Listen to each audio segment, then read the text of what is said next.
এখন বাজে দুপুর 12টা। এখন থেকেই ভিডিওটা আমি স্টার্ট করে দিলাম। আর জুই সোনা মামামকে দেখো আজকে কত কিউট লাগতেছে। আর এই ভিতরে হাইনিক পরিয়ে দিয়েছি, তার উপরে হচ্ছে ওর জ্যাকেটটা। আর ওর জ্যাকেটটা এই যে ছোট হয়ে যাচ্ছে দিন দিন, কেননা এটা আগের বছরের জ্যাকেট। আর এই জ্যাকেটগুলো না 1-2 বছর পরতে পারে হাইয়েস্ট, তারপরে হচ্ছে একটু ছোট হয়ে যায়, কেননা জুই বড় হচ্ছে দিন দিন। মোটামুটি অনেকটা ঠান্ডা পড়ে গিয়েছে, এই দুপুরবেলায়ও কিন্তু ঠান্ডা লাগে। তাই আর বিশেষ করে কোথাও যাওয়া আসা করলে বাচ্চাকে নিয়ে, তাহলে তো আরও বেশি ভয় ঠান্ডার, গাড়িতে বিশেষ করে হাওয়া বাতাস লাগে। তো তাই জুইকে ভিতরে একটা হাইনেক পরিয়ে দিয়েছি, আর উপরে এই যে জ্যাকেটটা।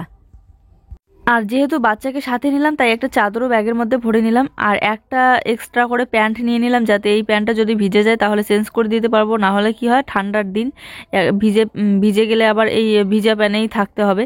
এই জন্য জুইকে কোথাও নিয়ে গেলে একটা এক্সট্রা করে প্যান্ট আমি নিয়েই নেই। বাচ্চা মানুষ। আর জুই জানে কোথায় বলো তো, জুই জানে যে আমরা হয়তো রাসমেলায় যাচ্ছি। আসলে রাসমেলায় না, আমরা যাচ্ছি আমার মেকআপের সব প্রোডাক্ট নিয়ে আসতে। আমরা দুজনেই যাচ্ছি। এখন গাড়ি থেকে নামলাম সবে, তো একটু এখানে রেস্ট করি। একদম কোমর টোমর লেগে গিয়েছে, এত দূরের রাস্তা, তার মধ্যে হচ্ছে বাসের মধ্যে এত পরিমাণে ভিড়, বসারই জায়গা ছিল না। গাড়ি থেকে নামতেই সোজা দেখতে পেলাম একটা কামরাঙ্গা মাখা, তারপর হচ্ছে পেয়ারা মাখা, সব কিছু মাখার একটা দোকান। তো আমরা এখানেই দাঁড়িয়ে পড়লাম। আর দাঁড়িয়ে এইখানে রেস্টও নিচ্ছি। আর জুইসোনাকে ও ফ্রুটি খাওয়াচ্ছে, কেননা জুইসোনার গাড়িতে খুব পিপাসা পেয়ে গিয়েছিল, একটু কান্নাকাটি করতেছিল। এতদিন গাড়িতে এখানে ওখানে যাওয়া আসা করি, কখনো কিন্তু ও কান্নাকাটি করে না। আর আজকে জায়গা যেহেতু ছিল না, আমি হাঁটু গেড়ে নিচে বসে জুইকে কোলে নিয়েছিলাম। না হলে বাচ্চাকে নিয়ে দাঁড়িয়ে থাকা যায় না, ভয় লাগে যদি পড়ে যাই।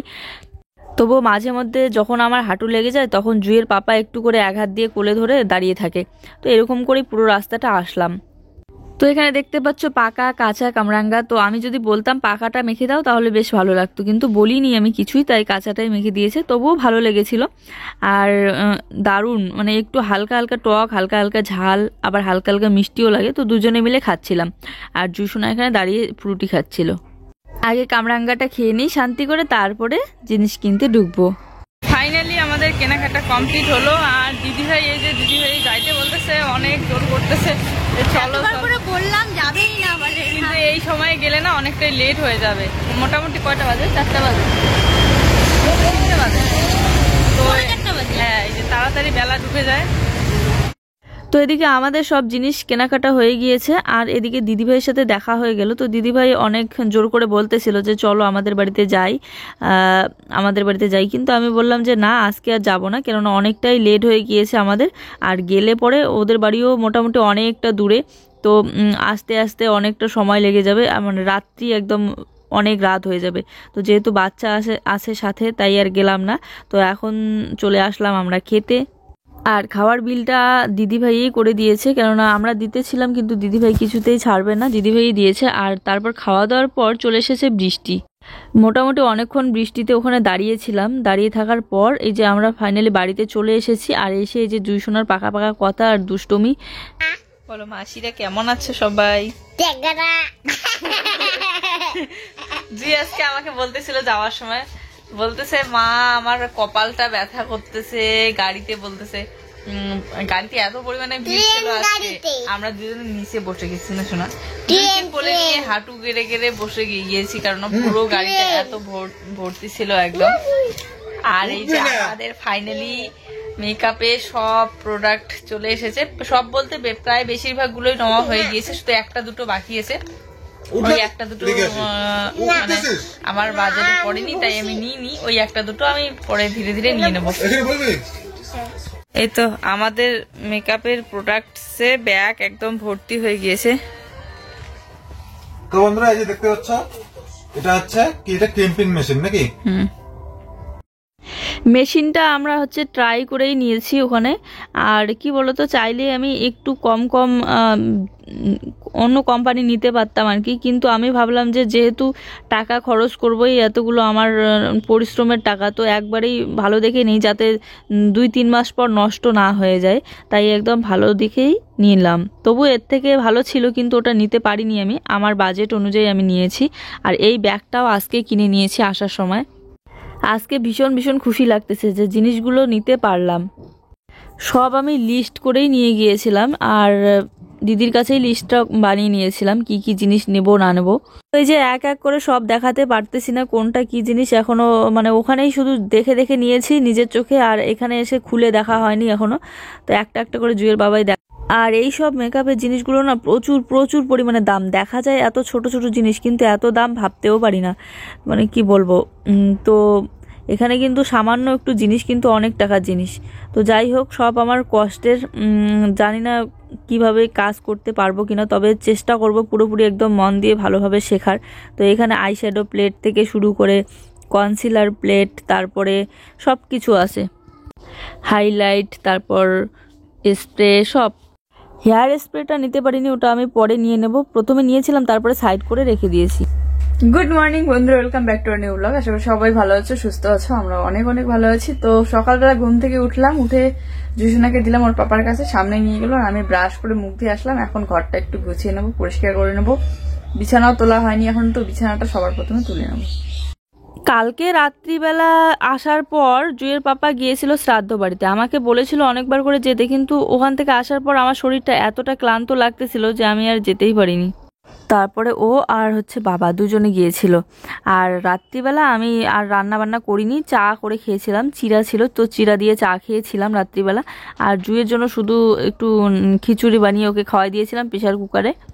ইদানিং আমার ভিডিওগুলো অনেকটাই ছোট হয়ে যাচ্ছে, কেননা ইদানিং একটু ব্যস্ত ছিলাম। তো মানে কি জিনিস কিভাবে নিব না নেব এগুলো নিয়েই একটু ব্যস্ত ছিলাম, সেই কারণে ভিডিওটা ঠিকঠাক মতো করতে পারছিলাম না, মানে অন্য একটা চিন্তায় ছিলাম।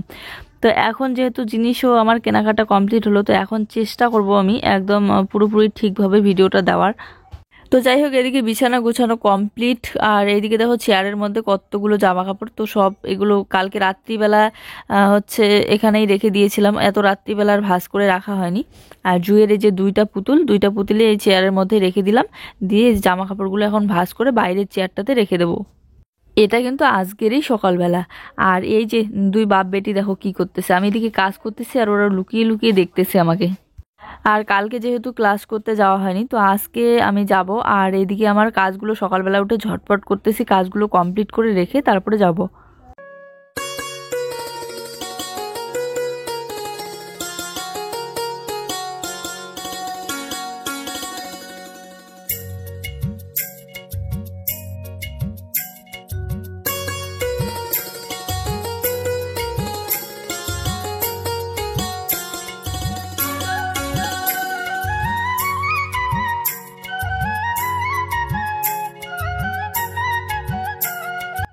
তো বিছানার ওই দিকটা পরিষ্কার করে গুছিয়ে রেখে এদিকে দেখো গামলার মধ্যে বাসনপত্র কালকে মেজে রেখে ধুয়ে গিয়েছিলাম, ওরকমই আছে, গুছিয়ে আর রাখা হয়নি। তো গুছিয়ে রাখলাম র্যাকটার মধ্যে রেখে, আর বাকি যা যা বাসনপত্র মাজবো সেগুলো আমি এখন গামলাটার মধ্যে ভরে নিলাম। আর এদিকে গ্যাস ওভেনের টেবিলটা একটু নোংরা হয়েছিল, তো ওটা একটু মুছে পরিষ্কার করে নিলাম। আর এদিকে ঘরটা এখনো ঝাড়ু দেওয়া হয়নি, তো ঘরটাও এদিকে সাথে ঝাড়ু দিয়ে নিচ্ছি। আর একটু পরে ও যাবে বাজারে। এই যে কালকে দেখো আলু নিয়ে এসে রেখে দিয়েছিল, আলু আর রান্না করা হয়নি, আলু আর দেশি ধনেপাতা এগুলো। তো এগুলো আজকে রান্না করব। এদিকে ঘরে চাল বাড়ন্ত আছে, তো চালও নিয়ে আসতে হবে আবার। আর এদিকে দেখো কমলা লেবুর খোসাগুলো আমি রেখে দিয়েছিলাম প্রত্যেক দিন একটু করে চায়ে খাবো বলে। চায়ে 2-3 দিন খেয়েছিলাম, খাওয়ার পর এই যে শুকিয়ে যাচ্ছে খোসাগুলো, তো এখন আমি ফেলে দিচ্ছি। আর ঘরটা যদি ল্যাপার পর এরকমই থাকতো তাহলে অনেকটাই ভালো হতো, আমার সুবিধা হতো। আর এই তো 2 দিন পরিষ্কার আছে, একদম সাদা, কত সুন্দর লাগে। আর তারপরে আবার সেই ফেটে ফেটে যাবে। তবে বৃষ্টির দিনের ল্যাপাটা বেশি দিন থাকে না, কেমন যেন হয়ে যায়। আর শীতকালে ল্যাপাটা অনেক দিন থাকে। আসলে কি বলতো, জল দিলে না জলটা এত তাড়াতাড়ি আবার শুকায় না। তো জলটা না শুকাইলে পরে কেমন যেন ঘরটা ভিজা ভিজা হয়ে থাকে, আর হাঁটাচলা করতে অসুবিধা হয়। মানে বাইরে থেকে যে জুতা পরে আমরা ঘরের ভিতরে ঢুকি, ওই জুতার কাদাগুলো পরে পরে খারাপ হয়ে যায় দেখতে, আর কেমন যেন কাদা কাদা হয়ে যায়। তো এই জন্য জল ঠল ফেলি না আমরা ঘরে। আর আগে যেহেতু মুরগি ছিল, তো মুরগি নোংরা করলে জল দিয়ে ধুয়ে দিতে হতো, তো এই জন্য পরে কাদা কাদা হয়ে থাকে, কীরকম যেন লাগতো দেখতে। আর এখন মুরগি কিন্তু নেই আমাদের, তো এখন অনেকটাই পরিষ্কার থাকে। আর কিছুদিন তারপর আমি মুরগির খাঁচাটা একদম বাইরে বের করে নেব। বাইরে বের করে নিয়ে এটা যেরকম আছে সেরকমই থাকবে, শুধু খুঁটিগুলো একটু খুঁড়ে তুলতে হবে। আর তুলে একদম পিছনের দিকে নিয়ে যাব, ওখানেই থাকবে মুরগির খাঁচা। আর তখন এই জায়গাটা আমি রান্নাঘর বানিয়ে নেব। একদম উপরে টিনের বারান্দা দিয়ে সাইডটা ঘিরে নিয়ে একদম রান্নাঘর বানিয়ে নেব, তখন খুব সুন্দর হবে। তো চলো এদিকে ঝাড়ু দেওয়া আমার কমপ্লিট, এখন এই নোংরাগুলো একদম পিছনের দিকে ফেলে দিয়ে আসি। ঠিক আছে বাবা। তো এদিকে জুইয়ের পাপা দুইজনে ব্রাশ করতেছে, মুখ ধুচ্ছে, আর আমি সকালবেলাই ঘুম থেকে উঠে ব্রাশ করা মুখ ধোয়া কমপ্লিট হয়ে গিয়েছে। তো এখন এক গামলা বাসনপত্র সব নিয়ে আসলাম আমি কলের পরে, সব একটু ধুয়ে নিয়ে এটুগুলো ফেলে দিয়ে আসলাম। ফেলে দিয়ে এই যে নতুন একটা বাসন মাজা জোড়া ছিল, তো ওই জোড়াটা আমি নিয়ে নিলাম, নিয়ে এখন বাসনগুলো মাজতেছি। আর বাসন মাজা ধোয়া কমপ্লিট করে ওইদিকে ভাবতেছি স্নানটাও সেরে নেবো।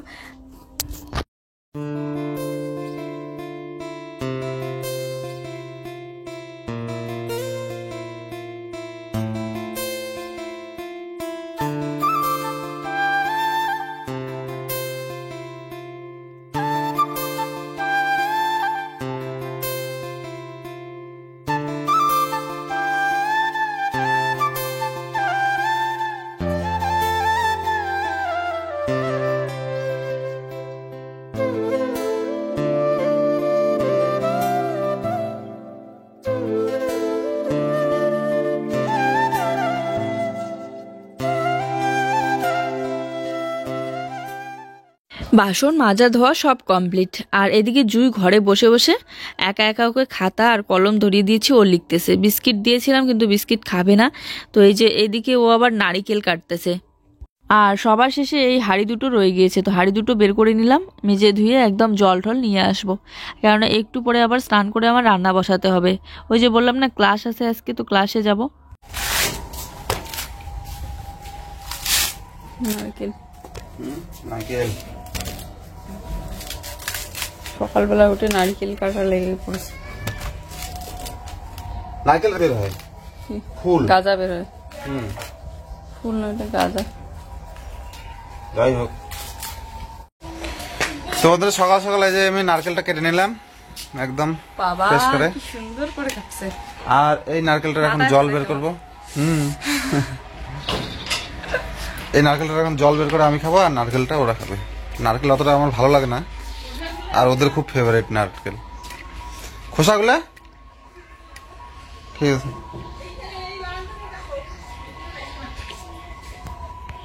নারিকেলটা দেখো কত সুন্দর, আর এটা খেতেও ভীষণ টেস্ট হবে, কেননা জলটার খুব স্বাদ ছিল। আর যেহেতু গাজা বের হয়নি এর মধ্যে, গাজা বের হলে একদমই টেস্ট লাগে না। তো এখানে হচ্ছে আমি বেগুন কেটে নিয়েছি, বেগুন ভাজা করব, আর হচ্ছে আজকে আলুর ডাল করব। আসছে তেল থেকে পরে জানো কি হয়েছে আমার।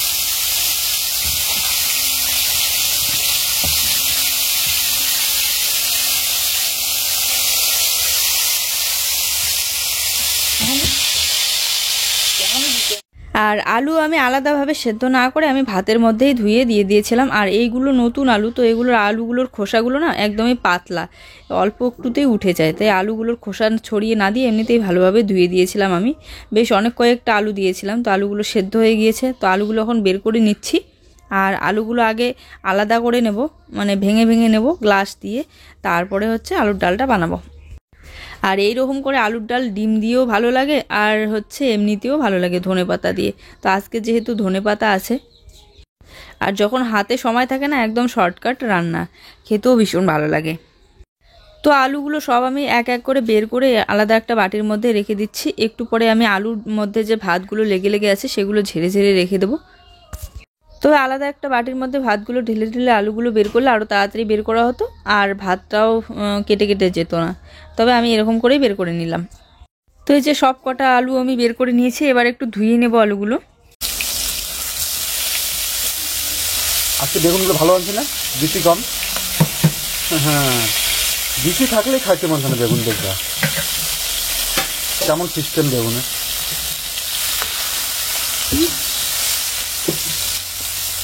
আলুগুলো কিন্তু খুব সুন্দর সেদ্ধ হয়ে গিয়েছে, আর এভাবে গ্লাস দিয়ে আমি আলুগুলো ভেঙে ভেঙে নিচ্ছি, কেননা প্রচণ্ড গরম, হাত দিয়ে তো ভাঙাই যাবে না। আর এখন ডালটা আমি বানিয়ে নেব।